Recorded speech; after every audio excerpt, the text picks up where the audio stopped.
যে এসে সিএ এনআরসির কথা বলবে তাকে কোমরে লাঠির বাড়ি মারুন, ব্যারাকপুরে বললেন সাংসদ বিকাশ রঞ্জন ভট্টাচার্য। নিশিদিন ডায়াগনস্টিক সেন্টার, এ কমপ্লিট ডায়াগনস্টিক সলিউশন।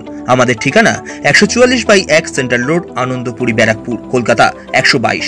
আমাদের যোগাযোগ 9875338719। কেন্দ্রের শাসক দল বিজেপির পক্ষ থেকে লোকসভা নির্বাচনের আগে সিএ চালু করার দাবি করা হয়েছে। সেই প্রসঙ্গে ব্যারাকপুরের এক জনসভায় বক্তব্য রাখতে গিয়ে কেউ সিএ এর কথা বলতে এলে তাকে লাঠি দিয়ে কোমরে মারার পরামর্শ দিলেন সাধারণ মানুষের উদ্দেশ্যে সিপিআইএম নেতা তথা রাজ্যসভার সাংসদ আইনজীবী বিকাশ রঞ্জন ভট্টাচার্য। আজকে পশ্চিমবঙ্গের বুকে সিএ এনআরসি চালুর কথা উঠছে অনুপ্রবেশের নাম করে।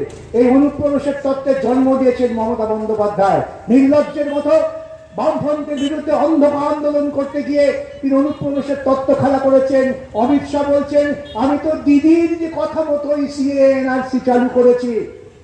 আজকে যারা আশেপাশে তৃণমূল কংগ্রেস করেন, যারা বিজেপি করেন, তাদের আপনারা মুখোমুখি প্রশ্ন করবেন।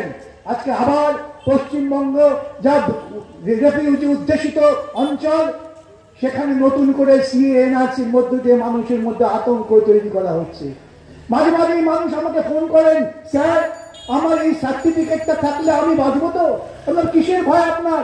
স্যার বলছে সিএ এনআরসি। আমি বলি হাতে লাঠি নেই, লাঠি নিয়ে থাকবেন। যে এসে এনআরসির কথা বলতে আসবে তার কোমরে একটা লাঠি বাড়ি মারবেন, মাথায় মারবেন না। এই লাঠি বাড়ি খেলে জীবনে ওরা সিএ এনআরসির কথা বলবে না।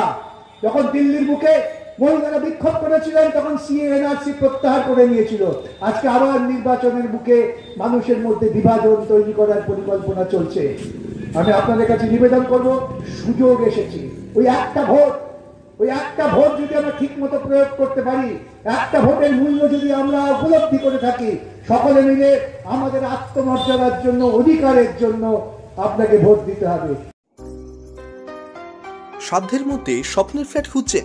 লাবণ্য গ্রুপের পক্ষ থেকে ব্যারাকপুর হরিসভা মন্দিরের নিকটে সোনাঝুরি আবাসন। থাকছে lift, top floor, set, 0% GST. এছাড়াও থাকছে ব্যাংক লোনের সুব্যবস্থা। ফ্ল্যাট বুকিং চলছে। আমাদের যোগাযোগ 7278200456।